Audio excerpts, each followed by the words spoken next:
bíbélì yìí nǹkan tí máa ń kà nǹkan tí máa ń rí inú bíbélì pé kọ́là lá kọ́là rọ̀ṣùl ọ̀rọ̀ tí Ọlọ́run sọ àti ọ̀rọ̀ tí òjíṣẹ́ ẹ sọ ṣùgbọ́n mi wá mú torí pé ẹ wò bóyá jẹ́ o gbogbo àwọn òjíṣẹ́ Ọlọ́run pápá tó wà ní bíbélì microphone lásán ni wọ́n débi ara Jésù fúnra rẹ̀. ẹ má fèsì Ọlọ́run ni tó bá jẹ́ tọ́lọ́run. torí pé máìkì Ọlọ́run ni wọ́n kò síyàn tó máa ń gbóhùn Ọlọ́run direct Ọlọ́run máa ń bá àwọn yẹn sọ̀rọ̀ kò lè kí Ọlọ́run gan náà ń gbóhùn Ọlọ́run gan Ọlọ́run máa ń rìn jẹ́ ẹ̀yẹ sí wọn láti lọ bá wọn sọ̀rọ̀ so àwọn ló máa wá interpret ẹ̀ sí àwọn èèyàn tọ́lọ́run bá rẹ́ńjẹ̀ sí wọn wọn ò tó bẹ́ẹ̀ wọn bí wọn kọ́ sọ̀rọ̀ tẹnu wọn wọn ò tó bẹ́ẹ̀ kọ́ sọ tẹnu wọn bẹ́ẹ̀ sà ẹ wo ìgbà tí Jésù náà wá ó wá sọ the same thing ó sọ ní John chapter 5 verse 30 ó ní nípa agbára mi ò lè dá nǹkan kan ṣe bí mo ṣe ń gbọ́ ni mò ń sọ òótọ́ dẹ̀ sí ni nǹkan tí mò ń sọ so ẹ rí i pé Jésù náà ọ̀lẹ náà ni ọ̀lẹ gidi tí ò lè ṣe nǹkan kan fún ara ẹ̀rọ microphone náà ọ̀lẹ ni tọ́wọ́n bá sọ̀rọ̀ sí kò lè sọ̀rọ̀ òun náà Jésù náà ọ̀lẹ náà ni tọ́lọ́wọ́n bá pàṣẹ fún kò tó bẹ́ẹ̀ kò lè sọ tẹnu ara ẹ̀ now àwọn Paul mi ò tẹ̀ fẹ́ sọ̀rọ̀ nípa Paul rárá ń tiẹ̀ torí pé Paul sà ẹnikẹ́ni tó wà ní ayé tó bá ń tẹ̀lé Paul ó kàn ń tẹ̀lé aṣòdì sí Kristi ni understand Paul gangan ni antichrist torí pé Paul ó yí gbogbo ẹ̀kọ́ Jésù ó yí padà sí ó ní ẹ jẹ́ ká fi ìpilẹ̀ṣẹ̀ ẹ̀kọ́ Jésù sílẹ̀ ẹ jẹ́ ká lọ sí èyí tó pé ní ṣé Paul ló mọ èyí tó pé ń sọ Jésù ti wá tó jẹ́ olùkọ́ni rere tiwa ohun ìpilẹ̀ṣẹ̀ kọ́ tiẹ̀ ò pé ṣé Paul ló mọ maturity ń sọ ẹsẹ̀ ká kọ́kọ́ gbọ́rọ̀ Paul ti sẹ́gbẹ̀ẹ́. mo fi ọ̀rọ̀ kún ọ̀rọ̀ lánàá fún yín lórí òkè yìí o. bẹ́ẹ̀. ṣé ẹ rí àwọn wàhálà kan wà tí ẹ̀yin ò fojú rí tí wọ́n kọ sínú ìwé wọ́n kọ sínú ìwé ṣùgbọ́n òwe náà fi kọ́ bí ẹ̀ bá rí commentary tàbí àwọn ìwé àpáàdì ti wà ní ọ̀dọ̀. dáadáa ẹ̀yẹ ká gbàgbé comment ẹ mọ comment àwọn yẹn àwọn kan tó ń ṣe comment gan ṣe béèyàn ni wọ́n kí ló wà lọ́pọlọ wọn. oníṣòro ni mò ń sọ fún ọ oníṣòro. bẹ́ẹ̀ bí Pọ́ọ̀lù ò bá ṣiṣẹ́ yẹn bẹ́ẹ̀ ẹnikẹ́ni ò lè rí gbàgbọ́ ṣe. dádì ìgbàgbọ́ burúkú ni Paul fún iṣẹ́ náà àwọn èèyàn. ibi ló gbé wa dì sí i. irọ́ nǹkan burúkú ló gbé wa dì sí i wọn lè ṣe fi pọnú ayé sáà. Ọlọ́run ti dé báyìí kó ṣe screening tí ó ṣe. dádì ìwọ ti mọ òtítọ́ òtítọ́ sì ṣe kí ni. a sọ mí di òmìnira. ó tán. bẹ́ẹ̀ sà ẹ yẹ kí wàá mú ọ̀rọ̀ pọ̀ yẹn ká gbèsè tìṣẹ́gbẹ́ sà. ẹ má gbèsè. torí pé nǹkan tí èmi fẹ́ bá sọ́ńbì kì í ṣe ọ̀rọ̀ Paul rárá ọ̀rọ̀ Ọlọ́run sọ Jésù sọ. Bọ́ọ̀lù náà sọ máa gbọ́ ayé rúdurùdu láyé yìí you are now in Nigeria you do many things ẹni tó bá wà l'Amẹ́ríkà ò gbọ́dọ̀ ṣe bí ò bá dẹ̀ ṣe ń bì ò lè jẹ bí máa pa ẹ́ bó bá wà l'Amẹ́ríkà ó jáde as a citizen ó níye tó máa gbà lóṣù bó bá dẹ̀ jáde nílé àti gáàsì tó fẹ́ fi dáná o àti water system gbogbo ẹ̀ tó ti wà. ó ti wà ń bẹ̀ kì í ṣe kí mo ṣe ra nǹkan tọ́mọ̀ ṣe fẹ́ ra nǹkan.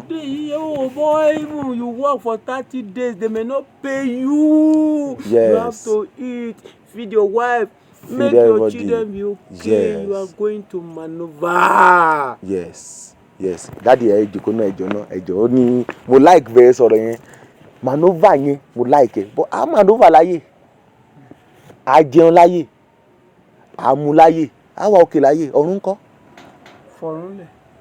Dáàdi ọ̀run wà sà.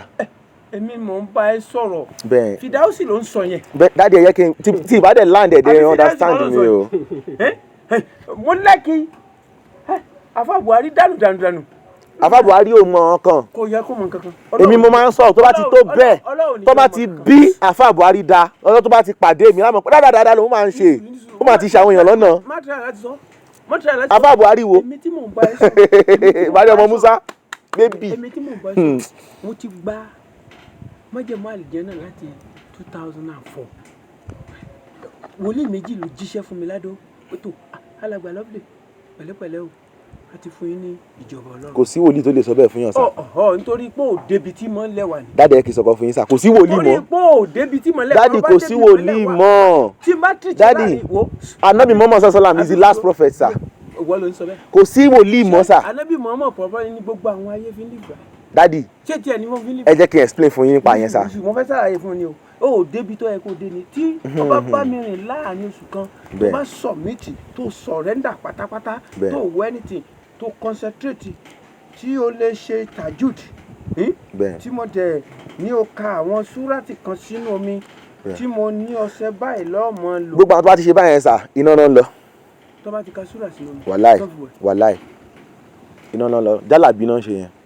jálàbí. ẹ wo ṣe mọ nǹkan tí mo sọ fún yín ẹ jẹ́ kí n sọ ọ̀rọ̀ sàṣọ àwọn sọ ìbò àwọn mo ní Buhari ọmọ Musa nọ́ọ̀sẹ̀nsì ló máa ṣe táwọn Yorùbá máa ṣe nǹkan àwa la máa sọ fún kò tó bẹ́ẹ̀ àwọn àǹfààní tí ò bá ti mọ báìbù tó ọmọ kùrọ̀ àwọn òlé tó máa sọ lójú èmi ọmọ ní Buhari orúkọ náwó ni èmi ò náwó ṣùgbọ́n máa kọ́ lẹ́kọ̀ọ́ tó bá ti lè bá mi gbé nọ́ọ̀sẹ̀nsì ló ń ṣe ẹ jẹ́ kí wọ́n fi ń sá dádì ṣe mọ jálàbí kì í ṣe gbogbo nǹkan ní jálàbí o tabaka Leviticus gbogbo 14 yẹn ẹ rí i pé gbogbo nǹkan tó sọ ń bẹ̀ kì í ṣe jálàbí o ìwòsàn ni o fún àwọn tó pé nígbà yẹn wọ́n máa ń wò pé èèyàn tó bá ti ní ẹ̀tẹ̀ they consider this person as unclean tẹ́ bá dé àwọn prophet yẹn tẹ́ bá wọ ẹ̀jẹ̀ yẹlé wọ́n á pa ẹ̀jẹ̀ yẹlé wọ́n á pa sínú abọ́ wọ́n á bu omi sí wọ́n á fi wẹ aláìsàn àwọn òyìnbó rí pé ẹ̀jẹ̀ yẹlé ó wà antibiotics tó yẹ pé ó lè pa àìsàn but nǹkan tó ń ṣe yẹn àwọn èèyàn máa rò ní pé jálàbí ni jálàbí kọ́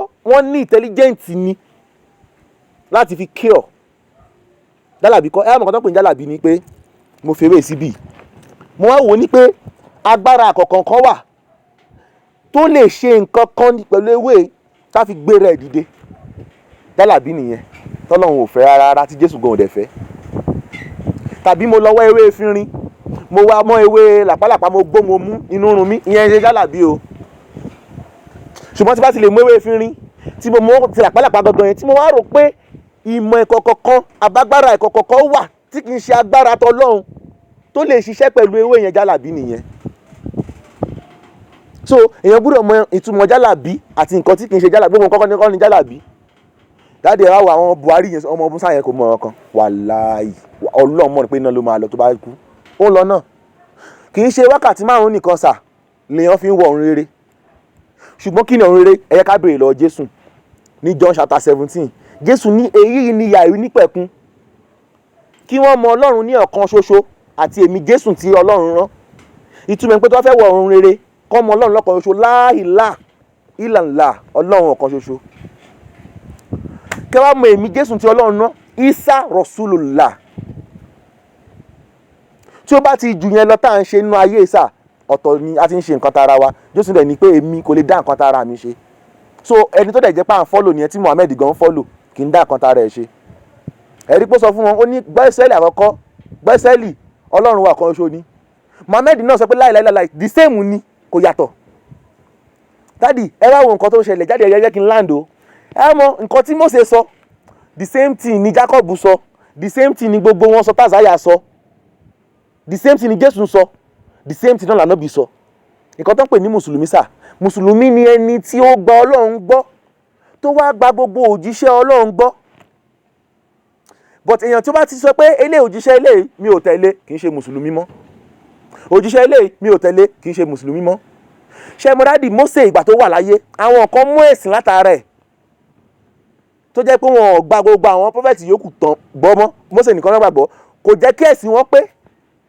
ó sọ ẹ̀sìn wọn di èbíbù mọ́ wọn lọ́wọ́ torí pé wọ́n tẹ̀lé apá kan wọ́n fi kan sílẹ̀ bẹ́ẹ̀ náà nǹkan tó ṣe Christianity lé ní sà ẹ̀sìn wọn ó dàbí bá bò òòṣà ẹ mọ Ògún sà ṣe mọ Ògún tó máa fẹ́ bọ Ògún ẹ mọ̀ pé Ògún ilẹ̀ Yorùbá ni torí pé àwọn bàbá wa dẹ̀ ní wọn wà educated ni ká ní pé London náà ti gbé Ògún wá ní súùtù náà fi gbé wá ká dẹ̀ máa lọ church ká máa lùlù náà ká lè ìgbà tó máa fẹ́ bọ Ògún tá a yin báńgà náà ká modernize ẹ̀ fún wa náà bẹ́ẹ̀ náà lọ́ ṣe gbé Kristi wá fún wa sà Kristi tí Paul gbé wá Serapis Christos ni kì í ṣe Jésù tiwa Jésù gangan tó jà náà bí Isa gangan ó yàtọ̀ sí nǹkan tí Paul ń preach ẹ̀kọ́ Jésù ó yàtọ̀ sí ẹ̀kọ́ Paul ló jẹ́ kó yé wa ní pé mẹ́ta lọ́kan lọ́lọ́run tí ò dẹ̀ rí bẹ́ẹ̀ torí pé ẹ̀kọ́ Jésù ní pé ọ̀kan ṣoṣo lọ́lọ́run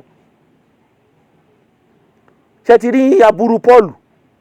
ṣé nọ́mbà tó fún mi ní WhatsApp. bẹ́ẹ̀ nọ́mbà mi náà nìyẹn aburú Paul nìyẹn wọ́n béèrè lọ Jésù wọ́n lé olùkọ́ni rere sọ fún mi ohun rere wo ni wọ́n ṣe láti jèrè ìjọba ọ̀run? Jésù ní pa òfin mọ́. Kí náà pè ní pa òfin mọ́? Pa òfin Ọlọ́run mọ́. Ìwọ tó máa ń pa òfin mọ́, wọ́n máa ṣe rere.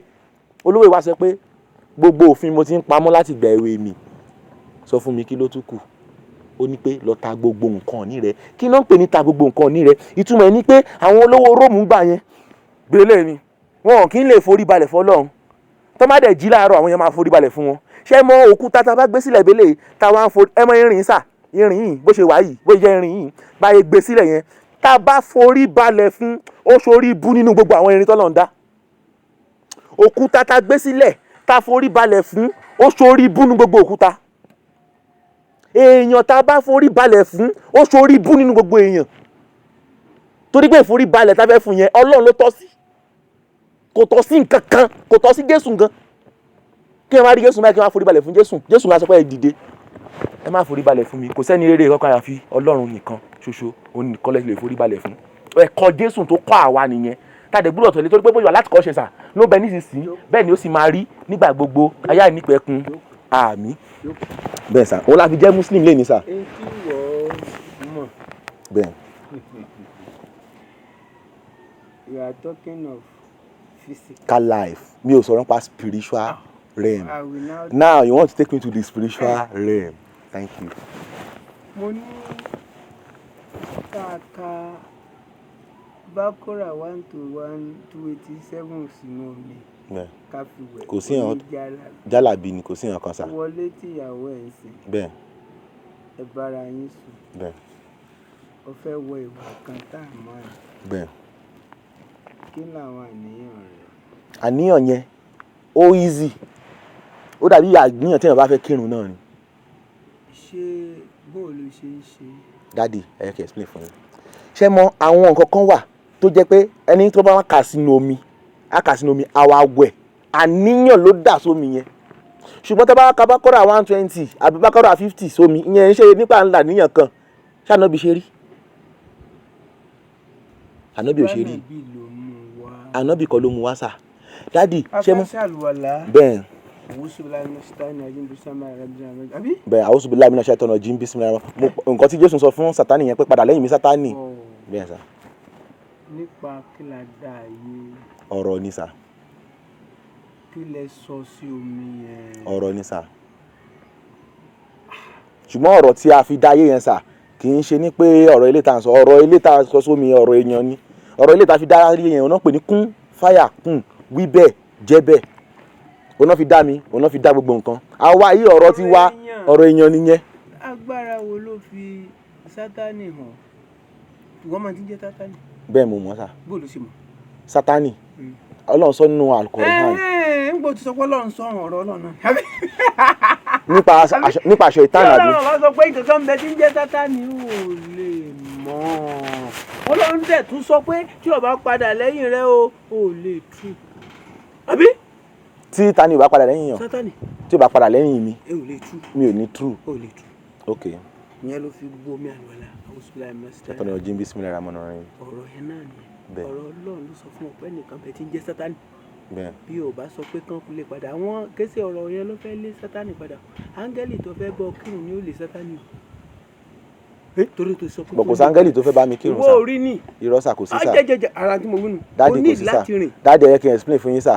Dáàdì ẹ kọ́kọ́ explain tẹ̀dọ̀ mi fún yín sà.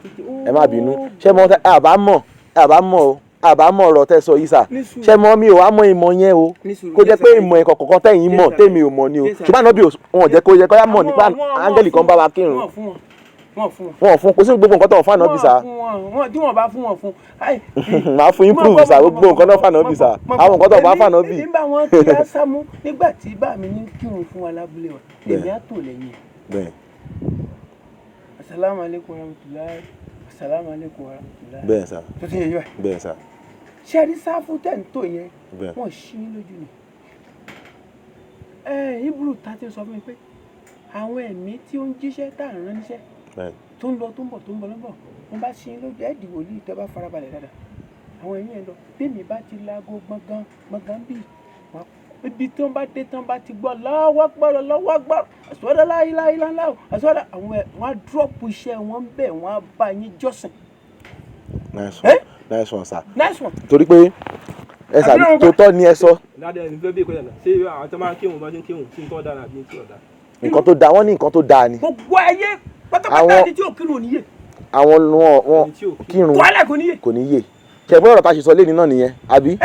irun lèmi kí n bá ti kú 2012 àwọn àjẹ́ ti pa mí ẹ̀mẹ́rin mo ti kú bẹ́ẹ̀ ṣé wò mí o táwọn àjẹ́ ti pa mí Ọlọ́run ló ní kí wọ́n jí mi o mo rí léyìí. Daddy. mo sùn báyìí mo dẹ̀ rí pé mo rókùtù mi lẹ̀ báyìí mo dìde mo ti lọ. Daddy ṣé kí n béèrè question kan ẹ má bínú báwo lẹ́yìn máa ń kírun báwo lẹ́yìn ṣe máa ń kírun. mo bọ̀ ṣọ mọ́ bínú ṣọ̀n pé òṣìṣẹ́ náà mọ́ ẹ̀kọ́ bẹ̀rẹ̀ rùn ṣọ̀n pé àkàn ti ń kí kó tó dé. bẹ́ẹ̀ sà. mo bọ̀ wọ́n bí mi jọ àwọn kan ti ń kí kó tó dé. so ìrun tí Ọlọ́run dẹ̀ gbé fún ọ bẹ̀bẹ̀ débẹ̀ yẹn ni ìrun ẹ̀ pọ̀ jù ẹ̀ lọ 100 ni ìrun tọ́lọ̀ fún àbí 100 ó dín débè ni ó dín débi ó dé ni. day 5 náà dẹ̀kan fáwọn ọ̀lẹ́la ní òkè 5 ẹni tí ó bá dìde ní aago 12 kó dìde ní aago 3 kò sí lè rí nǹkan kan lọ́dọ̀ Ọlọ́run. ó lè rí nǹkan sà. ojoojúmọ́ tajud ni àwa tí Christian bá ṣe yẹn wọn lákọọ́lẹ̀ kò sí nǹkan tó lè fi back up Muslim nìkan kò sí nínú Bible sà iṣẹ́ òru kí wọ́n ṣiṣẹ́ rọ ẹmú ẹ̀rẹ́ ẹ̀wà sà nínú Bíbélì Bible wà bí ẹmú ẹ̀rẹ́ ẹ̀wà kò síbẹ̀ àwa ni kọ́ta jẹ́ mùsùlùmí náà lọ́bìnrin ká máa ṣe tajud ó yẹ ìrádẹ́ ẹmú ẹ̀rẹ́ ẹ̀wà ẹ fún mi fásì kan Psalm 119 ok. Daddy ìtẹ́ bá fẹ́ mẹ́rin wá sí Christian kẹ́kẹ́ máa sọ̀rọ̀ Psalm Matthew to Revelation ìwé Christian ṣé mo láti Genesis títí dé Malachi kì í ṣe Christian lónìí o ẹ gbàjọ Psalm 119. ṣé rí àwọn ọ̀rọ̀ tẹ́ ń sọ láàrin ara yín ẹ má máa sọ pé mi rí ju ẹ̀kọ́ lọ mo rí ju research lọ. Daddy tẹ́ ẹ bá ṣe research yẹn sá research yẹn kò ní dá fún research láyé Daddy ayé research ò ní dá gbogbo àwọn tí ń bẹ ní Israeli nígbà tí Jésù kú tó gòkèrè ọ̀run kò gòkè lọ́run o wọ́n gbé sókè níbo kú yẹn ìgbà tó kú yẹn kò sẹ́yìn tó mọ̀ o àmọ́ bóyá kú àmọ́ kú tó pa o. wọ́n dá sọ fẹ́ padà lọ bèrè ń bẹ̀ nísìn. Ọlọ́run ti sọ fún àwa ni sà. Ọlọ́run sọ fún Ọlọ́run ti sọ fún wa. Ọlọ́run ti sọ̀rọ̀ fún wa ní Quran Ọlọ́run ti sọ fún wa sà. Ọlọ́run sọ wípé Jésù yẹn o gbogbo àwọn tó sọ wípé wọ́n pa tàbí àwọn kan má gbélébù Ọlọ́run sọ wípé wọn kò pa o wọn ò dẹ̀ kán nípa jẹ́ kó rí bẹ́ẹ̀ lójú wọn ni. jẹ́ kó rí bẹ́ẹ̀ lójú wọn ni. bẹ́ẹ̀. kí ni ṣẹlẹ̀ sí ọ many things mélòó lórí kó tó ṣẹlẹ̀. ẹ máa wá jẹ́ kó rí bẹ́ẹ̀ tó lójú wọn mo lè explain sir. What lè expect ní láyìn tiẹ̀ léè tí ò ṣiṣẹ́ fọ́pọ̀lọpọ̀ ènìyàn. Daddy àwọn nǹkan tí Ọlọ́run sọ sà Ọlọ́run sọ pé gbogbo àwọn tó bá ti wá ń sọ Daddy ẹ jẹ́ kí n explain fún yín Psalm 119 ẹ bá ẹ ṣí Psalm 119 Ọlọ́run wá sọ wípé gbogbo àwọn tí wọ́n lọ kọ ọ̀rọ̀ nípa ikú Jésù Ọlọ́run sọ wípé gbogbo wọn wà nínú under absorption. 165 Psalm ìwé Samuel Psalm ni ìwé orin.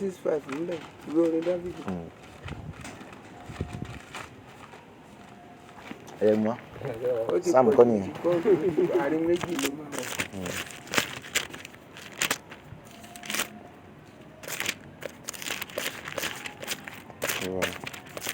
Psalm 119. Psalm 119 verse kí yẹn sà. báwọn 165 ẹ̀ ní kí wọ́n tó wí. verse Psalm 119. 165 kí wọ́n tó wí. 165. Ó sọ yìí pé great peace have those who love thy law nothing can make them stumble I hope for thy nation. 165 lẹ́ ń kà yín àbí. bẹ́ẹ̀ 165 to 166. máa ṣàwọn mọ̀ bọ̀. àwa muslim nìkan ni a lè ṣe tajud christian gbọ́dọ̀ ṣe tí christian tó bá ṣe tajud ó kàn ń ṣe nǹkan tara ẹ̀ ni. tí wọ́n bá sọ fún wọn ni kó mọ̀ Ọlọ́run kó àwa mẹ́wàá jọ ó kọ́ wa ní àlébàtà sáà nígbà tá a parí iṣẹ́ lẹ́yìn ọdún 3 ó láwa mẹ́wẹ̀ẹ̀wà pàṣẹ àríra wa àlè ìkọ́ra wa ọ̀nà lọ́nà tó gbà kọ́wọ̀ ọ̀tọ̀ lọ́nà tó gbà kọ́wọ̀ ọ̀tọ̀ lọ́nà tó gbà kọ́ ẹ̀mí ọ̀tọ̀ lọ́nà tó gbà. Ọlọ́run kì í kọ́ ọ̀nkọ́ ọ̀tọ̀ọ̀tọ̀ sá ṣé kí n explain fún yín sá Ọlọ́run lè sọ fún ànábì báyìí ní pé wá ìwà ànábì ẹyọ kan ni mí o kó sọ fún Mósè pé 2 ni mí kó sọ fún Jésù pé 3 ni kó sọ fún ẹnìkan ní pé 4 nǹkan kan lọ God is not a God of confusion tí God bá jẹ́ God of confusion láwa kọ yín lọ́tọ̀ tákọ̀ èmi náà lọ́tọ̀ tápẹ́ nìkan lọ́tọ̀ tá a wá confuse ara wa. ó ní nǹkan kan náà ló kọ́ wa ọ̀nà tó gbà kọ́ wa yàtọ̀ ṣùgbọ́n nǹkan kọ́kọ́ la jọ ń sọ yìí sà nǹkan tá à ń sọ yìí báyìí nísìnyí. tí wọ́n bá rí ni kó o sọ ìwọ kọ́ ló establish ayé ti dé ìwọ débẹ̀ bébẹ̀ ni. Ọlọ́run ló establish nǹkan tó lọ bá ti sọ fún mi màá sọ. nígbà tẹ dé tẹ mú ìmọ̀ ìjìnlẹ̀ wálẹ̀ bá gbogbo ẹ̀ jẹ́. irọ́ o àbí irọ́ o òṣìṣẹ́ bàbá wa ń sọ wọ́n trust wọn bàjẹ́. irọ́ o dádì nǹkan tó sọ yẹn kọ́ o. nígbà tẹ dé náà bẹ́ẹ̀ dá kọ́ o gbogbo ayé rú dádì bẹ́ẹ̀ kọ́ o tí ò lè ṣiṣẹ́. dádì ọ̀rọ̀ tẹ́ ẹ̀ ń sọ ẹ̀ báyìí nísìnyí Ọlọ́run lẹ́ ń bá sọ̀rọ̀ o. Ọlọ́run ìwọ lọ́lọ́run. èmi kọ́ lọ́lọ́run ṣùgbọ́n ọ̀rọ̀ tí mo sọ Ọlọ́run ló sọ bẹ́ẹ̀. Ọlọ́run sọ wípé ṣe rí Jésù yẹn bínú Mọ̀ríhámà ọmọ ẹgbàá ẹ bá mi ṣí Quran 125. Quran chapter 25 sorry. kásáré kà ẹ̀rí pọ́ Ọlọ́run la máa bá sọ̀rọ̀ kì í ṣe èmi wọn bí aláìyá mi èmi kí ni mo mọ̀. 125. crucifixion yẹn kì í ṣe Jésù náà kan èèwọ̀ ẹ lè kan mẹsáyà èèwọ̀ ni mẹsáyà wa Jésù wa wọn ò lè pa wọn ò lè kàn wọn làwọn Júù ò fi gba Christian gbọ́ Christianity is idolatry sir Muslim dẹni yín wọn fẹ́ mọ̀ nǹkan tẹ́ fi báyìí ṣe di Christian gan. àfáà ló sọ fún mi kí n máa lọ àfáà lára mi ní 1980 ló sọ fún mi pé kí n máa lọ sí ìjọ aláṣọ funfun. àfáà yẹn èèyàn burúkú ni àfáà yẹn lọ́tá yín wàláì àfáà yẹn ọ̀tá yín ni dádì wàláì àfáà yẹn ọ̀tá yín ni wàláì tàláì. wọn ò ṣe nǹkan wọn ò ṣe rere gbogbo àwọn tó síwájú mi ò ṣe rere àánú Ọlọ́run tí mo rí gbà ń bọ́ ló fẹ́ rí ọ fẹ́ bọ́ lọ́wọ́ òṣàdílé bá mi jókòó 1900 náà bí bá mi. sorry Quran chapter 4 verse 157. ó gba ẹ̀sìn ní 1940 ọwọ́ ẹ bàbá rẹ̀ sí mùsùlùmí ìgbà tó di 1942 ó ti bímọ kan tẹ́lẹ̀. verse 157. ó ti bímọ kan tẹ́lẹ̀ nígbà tó bímọ ó ní òun ọgbà kí. láti ṣe gba Quran gbọ́ ṣá ẹ gba Quran gbọ́. mi ló ń bí pé wọ́n gba Quran gbọ́. ẹ bọ́tẹ́ kó òwe lé lórí tẹ bá gbàgbọ́ ẹ̀ lé kó lé lórí. nínú rẹ́dọ̀rẹ́dọ̀ òsì tẹ̀ ń wí. ọ̀rọ̀ Ọlọ́run ni ẹ gbàgbọ́ nìyẹn ọ̀rọ̀ tọ́lọ́run sọ direct ní Al-Qur'an. àwọn nǹkan ó máa ń divert attention yẹn kí ló ń fẹ́ sí pẹ̀lú yẹn ọ̀rọ̀ náà. dadi ẹ ṣí i ẹ̀yin náà tún wà lọ pàdé mo ní Quran chapter 4 verse 157 ọ̀rọ̀ Ọlọ́run ni àwa èmi báyìí mi ò tó bẹ́ẹ̀ kí n sọ ọ̀rọ̀ ta inú mi ọ̀rọ̀ tọ́lọ́run bá sọ nínú Bíbélì àti inú Quran lè máa ń tẹ̀lé tó bá ti ń ṣe nǹkan míì tó yàtọ̀ sí tìyẹn ibú nìyẹn tí kì í ṣe ọ̀rọ̀ Ọlọ́run mọ́. Quran chapter 4 verse 157 bẹ́ẹ̀ sà kì í ṣe ìwé yìí o ọ̀rọ̀ ẹ̀ recitation náà pé ń Quran sà. ọ̀rọ̀ rẹ̀ ò sínú ìwé ọkàn rẹ̀ ló wà. irọ́ o dádì irọ́ o ṣé nínú Bíbélì náà kò sọ̀rọ̀ Ọlọ́run sà. ṣé kò sí Quran fóònù. nínú Bíbélì sà. ṣé kò sí Quran fóònù. Quran wà nínú fóònù mi sà. o kì í fi sórí bẹ́ẹ̀dì kó dóyàwó ẹ̀ bàjẹ́. ìyẹn kọ́ ni èmi fi mùsùlùmí èmi fi Quran sórí bẹ́ẹ̀dì kèfèrí mùsùlùmí tí ò lẹ́kọ̀ọ́ ló máa fi. Quran fóònù ẹ. Quran wà nínú fóònù mi. ṣé o kì í fi sórí bẹ́ẹ̀dì tó dóyàwó ẹ̀ bàjẹ́. dáàdi ìyẹn kọ́ ni Quran sà. fóònù mi ò kì í ṣe Quran this is Quran ẹ mọ Quran ẹ mọ ilé gan sà ẹ mọ ilé yìí ọ̀rọ̀ Yusuf Ali wà nú ẹ̀ nǹkan náà pé Quran ni pọ́ńbélé ọ̀rọ̀ Ọlọ́run ni kò gbọdọ̀ sọ̀rọ̀ èèyàn nù Quran. Quran chapter 4 yẹn ẹ kò lè wò látẹ̀yìn báyìí. Quran chapter 4 verse 157. ó ti di 6 jẹ́ lọ ṣe ẹ̀sìn ilé ìgbọ̀dọ̀ mi sí ẹ̀ rárá. ẹ ti báyìí nǹkan tó náà wá fi wá ran àwọn mùsùlùmí lọ́wọ́ nìyẹn àwọn mùsùlùmí tó bá ti di gbarun tá bá mísì ẹ̀ a lè san. èmi ò gbọ́dọ̀ san. torí pé ẹ̀ ń ṣe Christian. kí ni mò ń ṣe. ẹ̀sìn àwọn nọ̀sára lẹ̀ ń ṣe. kí ni mò ń ṣe tí mo fi gbọ́dọ̀ mísì. ẹni. kí ni mò ń ṣe tí mo fi gbọ́dọ̀ mísì. àwọn tó lọ́run lọ ẹ sà a lè mí ìzí ẹ kò mí tábà wà nínú àjò tábà bá ń sọ̀rọ̀ Ọlọ́run kọ́ anábì Muhammad sallam tábà ń sọ̀rọ̀ ẹ̀kọ́ Ọlọ́run tásìkò òru bá tó tàbá tiẹ̀ dìde wà láì kò sí wọn kan pẹ́pọ̀rọ̀ Ọlọ́run lásán bí. gbogbo ẹ̀yin tẹ́ ń sọ̀rọ̀ Ọlọ́run yẹn bẹ́ẹ̀ sà ẹ̀ ẹ̀dájú láti kírun. a máa kí lásìkò tí ìrun yẹn. anábì máa ń sọ ìrun náà. bí ẹ bá bu òkèlè. anábì máa ń sọ ìrun. tó bá bu òkèlè. bẹ́ẹ̀. bí wàá fi òkèlè yẹn bẹ̀. bẹ́ẹ̀. tó bá bu òkèlè. bẹ́ẹ̀ sà. bí Ọlọ́run ṣe sọ fún mi nìyẹn pé kí n má ra ìrun láre. bẹ́ẹ̀ ok gbọ́dọ̀ ra ìrun láre. amẹ́mi ká fi dóde yín sà. èmi á lo 30 minutes ní mo lọ. 30 minutes. ní ìdẹ̀fẹ́ dá yín dúró. kọ́ padà wá. ó gbọ́dọ̀ ránú láre tó bá ránú láre tí bá ránú láre mẹ́ta tí bá mí sí ìṣẹ́jú márùn-ún ọmọlẹ́kà mi ń lọ ni. Jésù lè máa fẹ́ lọ kírun fún un. wọ́n lọ́mù. Jésù máa ṣe ń sìn Ọlọ́run nìkan ló máa ṣe ń sìn sa. ó dà wọ̀ àbí ọ̀rẹ́ mi kí ló kọ́ tiẹ̀. ó kàn náà sà Azeez. Muslim dẹ̀ ní tẹ́lẹ̀ o. mo rí pé mo jẹ́ muslim tẹ́lẹ̀ tí mo fi lé ìrìn àjò yìí. eléyìí tẹ́ ń rìn kí n sọ̀rọ̀ Islam o. jẹ́rí ìṣe Islam kí ló kàn pẹ̀lú Islam. Islam nǹkan lè fi Ọlọ́run tọ́lọ́run mọ́ Ọlọ́run sọ́nu Quran Ọlọ́run ní ẹ gbúdọ̀ kú. ayé ti rẹ̀ sí kí mọ̀mọ́ tó dé. Islam ni àwọn èèyàn ṣe even lórí Jésù nǹkan Islam ni. èyí tí wọ́n sọ fún ẹ̀yin lẹ́yìn ń gbọ́. nǹkan tí Ọlọ́run sọ fún wa làwa ń gbọ́. inú Jésù inú Musa bẹ́ẹ̀ àti Muhammad èwo ló kọ́kọ́ dé. nínú Musa àti Muhammad. àti Isa àti Muhammad. Musa ló kọ́kọ́ dé Isa wá dé Muhammad ṣe wá dé Jésù ló prophesy sí Muhammad dípò ń bọ̀ ẹ mọ̀ pé Jésù prophesy sí Muhammad nínú Bible ni Muhammad tó dé níbo nìyẹn sà ṣé ní Mẹ́kà sà. Muhammad wá dé ìgbòmùkà ìlú ẹrú. Mo sọ pé bo ni mo sọ pé ṣé ní Mẹ́kà sà náà ti ń ṣe nǹkan kan kí Muhammad tó dé general Islam náà ṣe kí Muhammad tó dé sà Muhammad kọ́ ló mú Islam wá bọ́ yẹn ṣe náà